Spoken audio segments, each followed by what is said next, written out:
estou na floresta, firmado no meu lugar, olhando os primores da vida aqui na terra, no vento e no mar. Por a minha mãe, nas alturas aonde está, curando e ensinando, é força suprema do Pai Oxalá.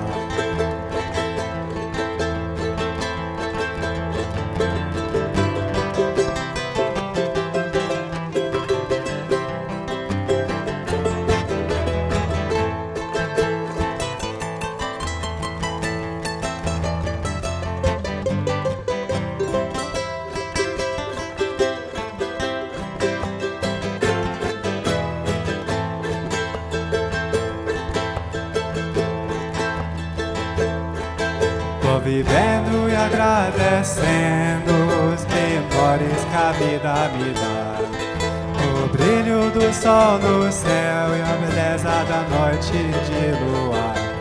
Meu coração voa pro alto, abaixo da terra, do fundo do mar, pedindo a proteção da minha mãe, a rainha Emmanuel.